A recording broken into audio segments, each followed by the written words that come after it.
എത്ര അനുഭവിച്ചിട്ടും മതിവരാത്തൊരു മനസ്സ് കത്തുന്ന തീയിലേക്ക് നെയ്യൊഴിക്കുന്ന പോലെ എന്നാണ് ഉദാഹരണം പറഞ്ഞിരിക്കുന്നത്. ഇനിയും ആവർത്തിക്കണം. ഇങ്ങനെ ആവർത്തിക്കും തോറും എന്റെ ഊർജം നഷ്ടപ്പെടുക എന്നല്ലാതെ തൃപ്തി വരുന്നില്ല എനിക്ക്. ഇപ്പോഴെനിക്ക് മനസ്സിലായി, മനസ്സിന്റെ തൃപ്തി ഇരിക്കുന്നത് നിങ്ങളുടെ ശരീരത്തിലല്ല ഇരിക്കുന്നത്. ഈ മനസ്സിനെ തൃപ്തിപ്പെടുത്താൻ സാധിക്കുന്ന ഒരു ഉജ്ജ്വലമായ ആത്മീയ തേജസ് തന്നിലുണ്ടെന്നും ആ ആത്മീയ തേജസ്സിലേക്ക് മനസ്സിനെ തിരിച്ചതിലേക്ക് ലയിപ്പിക്കുമ്പോൾ കിട്ടുന്ന ഒരു സംതൃപ്തിക്ക് തുല്യമായൊരു സംതൃപ്തി വേറെ ഒന്നിലും ഇല്ലെന്ന് കണ്ടെത്തിക്കൊണ്ട് അതിലേക്ക് മനസ്സിനെ തിരിച്ചുവിട്ട് അതിലേക്ക് ഉയർന്നൊരു മഹാനാണ് യയാതി. രാമായണത്തിന് മറ്റൊരു വേർഷൻ നമ്മൾ കേട്ടിട്ടുണ്ട്. ഉത്തരേന്ത്യയില് രചിക്കപ്പെട്ടിട്ടുള്ള രാമചരിതമാനസ്, അത് എഴുതിയിട്ടുള്ള തുളസീദാസ്ജിയെ കുറിച്ചൊരു കഥയുണ്ട്. ഭാര്യാസക്തനായി ഒട്ടിപ്പിടിച്ച അദ്ദേഹം ഒരിക്കലും ഭാര്യ അവളുടെ വീട്ടിൽ പോയ സമയത്ത് അവളുടെ അടുത്തേക്ക് പോവാൻ വേണ്ടി വ്യഗ്രതയില് രാത്രി തോരാ മഴയത്ത് വീട്ടിൽ നിന്ന് ഇറങ്ങി ഒരു പുഴയൊക്കെ നീന്തിക്കടന്ന് വീട്ടിലെത്തുകയാണ്, ഭാര്യയുടെ വീട്ടില്. ആ ഭാര്യയുടെ വീട്ടിലെത്തി വാതിൽ മുട്ടി, വാതിൽ തുറക്കുന്ന സമയത്ത് നനഞ്ഞു കുതിർന്ന ഭർത്താവിനെ കാണുമ്പോൾ ആ ഭാര്യയുടെ ഒരു പ്രതികരണമുണ്ട്.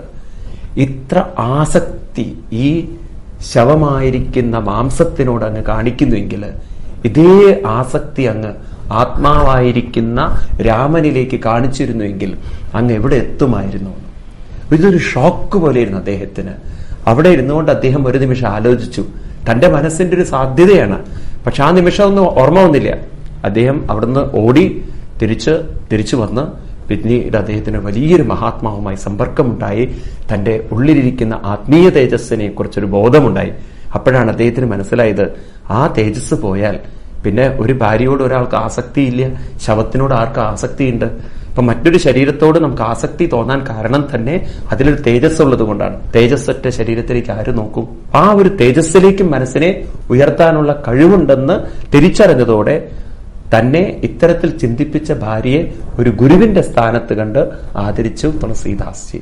ഇങ്ങനെ എന്തിനാ നമ്മൾ അങ്ങോട്ടൊക്കെ നോക്കുന്നത്?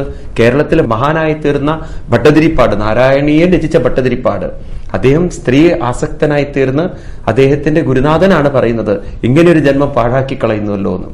അപ്പൊ ഇതൊക്കെ നമുക്ക് കാണിച്ചു തരുന്നത് മനസ്സിന്റെ സംതൃപ്തി എന്ന് പറയുന്നത് ശരീരത്തിലല്ലെന്നും അതിലുപരി ആത്മീയമായൊരു തേജസ് അതിലേക്ക് മനസ്സിനെ ഉയർത്താനും അതിൽ മനസ്സിനെ ലയിപ്പിക്കാനുള്ള കഴിവുണ്ടെന്നും തിരിച്ചറിഞ്ഞ് സാക്ഷാത്കരിച്ചവരുടെ മണ്ണാണ് നമ്മുടെ ഭാരത മണ്ണ്.